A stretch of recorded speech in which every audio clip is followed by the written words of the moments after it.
Your physiological strength in many ways is the foundation for your psychological balance. I think food and toilet both must be far away.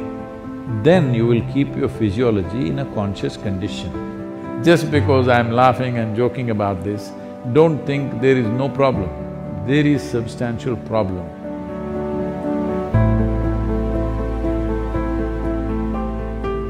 Sadhguru, during the lockdown, we have gained a lot of weight from overeating and no physical activity. Can you offer us some simple weight loss tips, please? I was in Chennai a few years ago and I was talking to some of the business community in Chennai.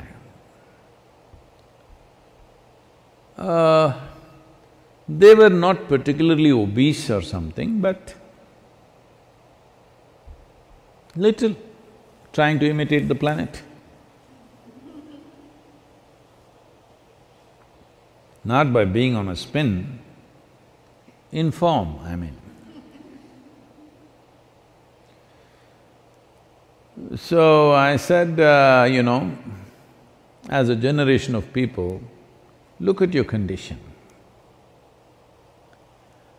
If I had come to Chennai 50 years ago or 100 years ago,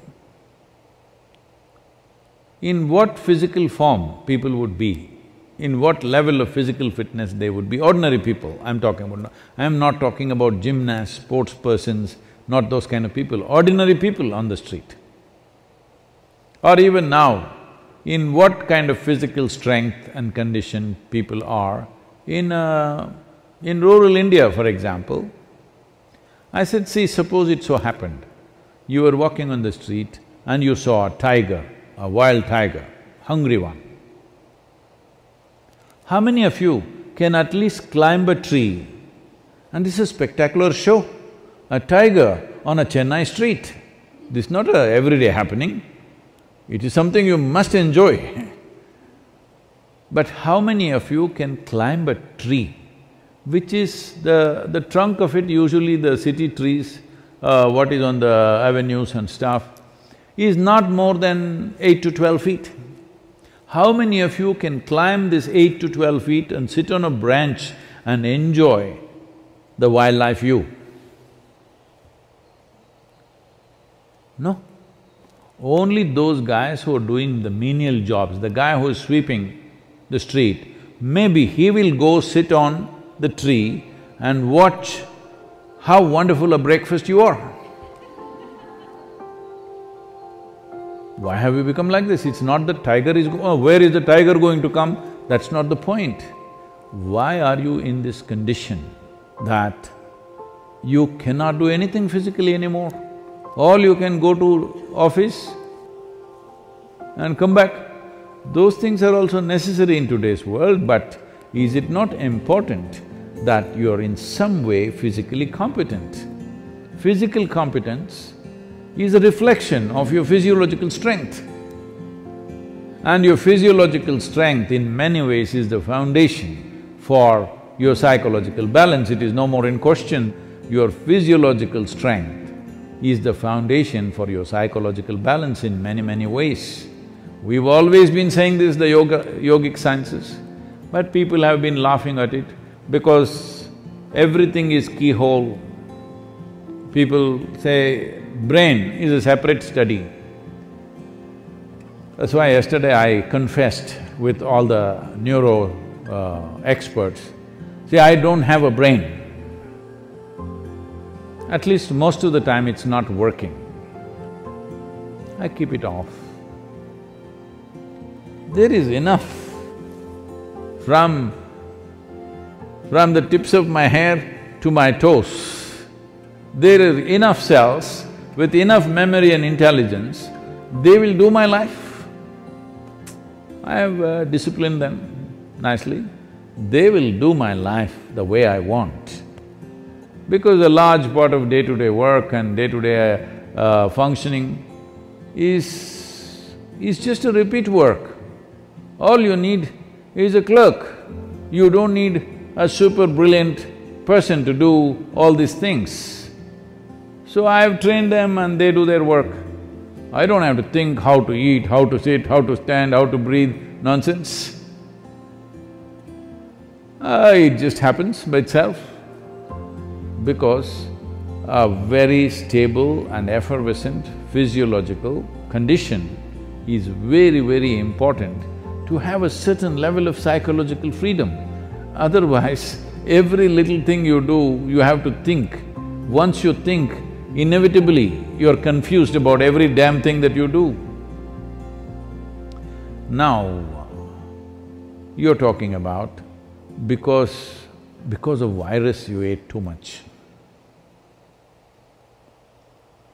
This is not because of virus you're eating too much.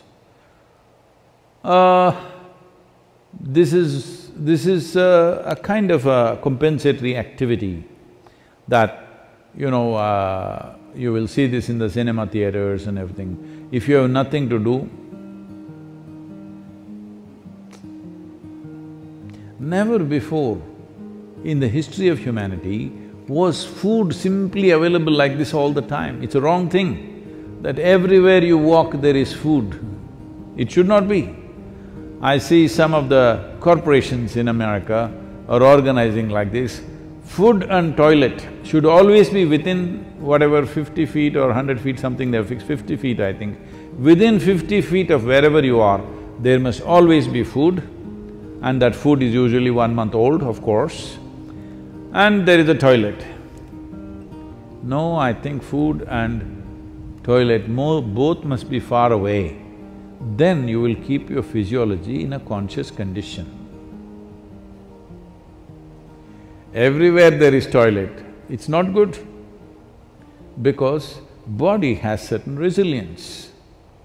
You wanting to run to the toilet is not just physiological, sometimes it may be when the body, at some time it is disturbed, at that time it may be. Otherwise, in normal conditions, it is more a psychological condition than a physiological condition.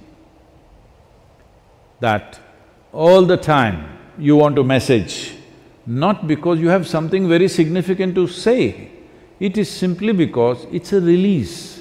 Similarly, going to the toilet is a release, sexuality is a release, wherever, whenever, whatever, all the time the same things, because you are building up nonsense within yourself all the time, you need a release, all the time release.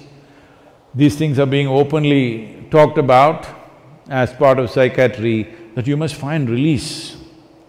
Why are you pent up?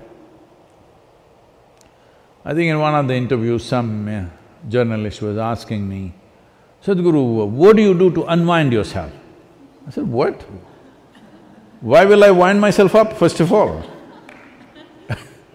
I don't wind myself up and then want to unwind somewhere. What are you? Are you a grandfather clock or something? You wind yourself up. Even the watch doesn't need any winding anymore, it runs by itself. Why are you winding yourself up? This is simply because you understand life as an accumulation. Yes, body is an accumulation, mind is an accumulation, but life is not an accumulation, it's a phenomena that's happening. If you have not tasted that phenomena, you know only accumulations, you always think the safety is in accumulation, whether it's wealth, money, this, that, and body. But at least your money you can keep it in the bank, though it may be heavy in your mind. But if you accumulate too much body, you have to carry it around every moment of your life.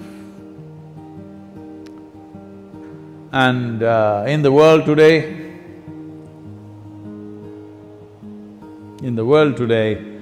30% of the population is malnourished, and around the same percentage of people are obese, overweight. See, you can fix it. The world's problems of malnourishment, you can fix it. So, this practice is there in the Isha Yoga Center. Whenever cause comes up, when Isha Vidya, educating rural children, raising funds for it became a problem, then many people in the yoga center took this up on Wednesday evenings I won't have dinner and let that money go to the children. I think you must find 7 causes like this.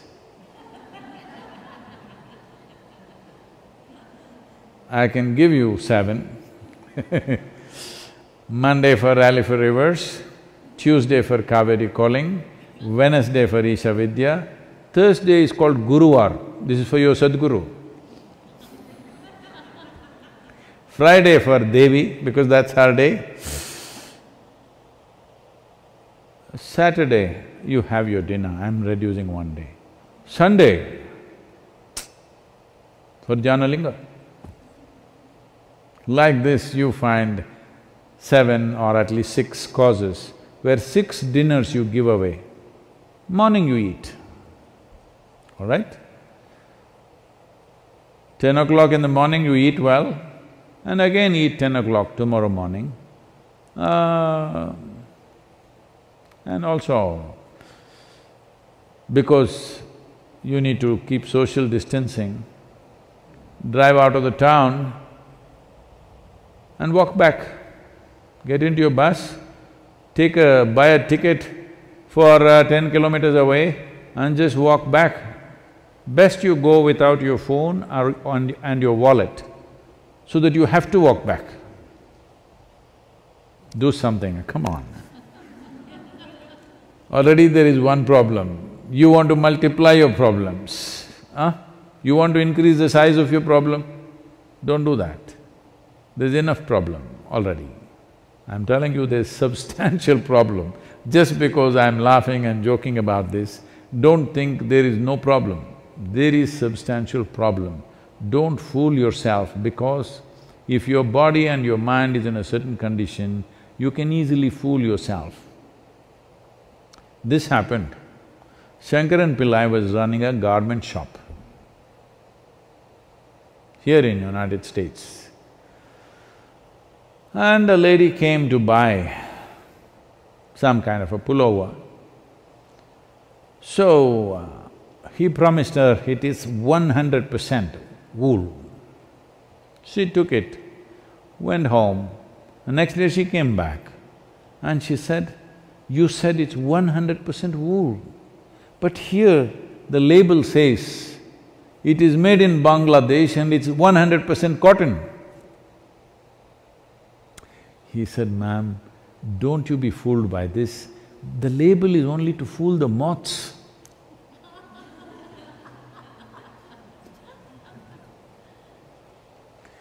Like this, there are so many labels all over the world, don't go by that.